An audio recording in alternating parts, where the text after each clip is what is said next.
سابق وزیر اعظم عمران خان کو ایک اور ریلیف مل گیا۔ اسلام آباد کی مقامی عدالت نے عدت کے دوران نکاح کے مقدمے میں عمران خان اور ان کی اہلیہ بشرا بی بی کو ملنے والی سزا کو کالعدم قرار دے دیا ہے۔ اس سے پہلے اسلام آباد ہائی کورٹ سائفر کے مقدمے میں عمران خان کو بری کر چکی ہے۔ تو پہلے اس بات کو دیکھ لیتے ہیں کہ عدت کیس تھا کیا۔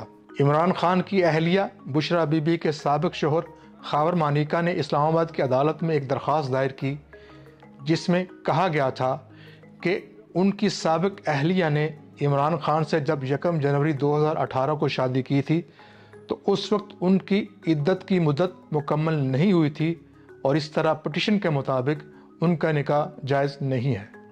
یہ بھی جان لیتے ہیں کہ عدت ہے کیا۔ عدت طلاق ہونے یا کسی خاتون کے شوہر کے وفات پا جانے کے بعد اس مدت کو کہتے ہیں جو کہ اسلامک لاز کے مطابق اس عرصے کے دوران خاتون دوسرا نکاح نہیں کر سکتی۔ اس پٹیشن کی سماعت راولپنڈی کی اڈیالہ جیل میں ہوتی رہی کیونکہ عمران خان مختلف مقدمات میں جیل میں قید تھے۔ 2.5 ماہ تک اس پٹیشن کی سماعت رہی اور پھر اس سال 3 فروری کو عدالت نے اس پٹیشن کا فیصلہ خاور مانیکا کے حق میں سنایا اور عمران خان اور بشرا بی بی کو 7 سال قید کی سزا کے علاوہ 5 لاکھ روپے جرمانے کی سزا بھی سنائی۔ اس فیصلے کے خلاف عمران خان اور بشرا بی بی نے اپیلیں دائر کی۔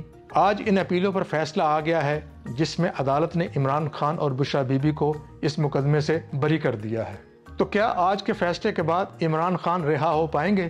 ان اپیلوں کی منظوری کے بعد پاکستان تحریک انصاف کے وکلاء کا دعویٰ ہے کہ عمران خان کے خلاف اب اور ایسا کوئی کیس نہیں ہے جس میں ان کی گرفتاری مطلوب ہو، کیونکہ بہت سارے کیسز میں عدالتیں ان کی ضمانتیں منظور کر چکی ہیں۔ تاہم 9 مئی کے واقعات میں لاہور کی اینٹی ٹیررزم کورٹ نے ان کی انٹرم بیل مسترد کر دی تھی، جس کے بعد لاہور پولیس کے مطابق ان مقدمات میں ان کی گرفتاری ڈال دی گئی ہے۔ البتہ ان اپیلوں کی منظوری کے بعد بشرا بی بی کی رہائی کا امکان ہے۔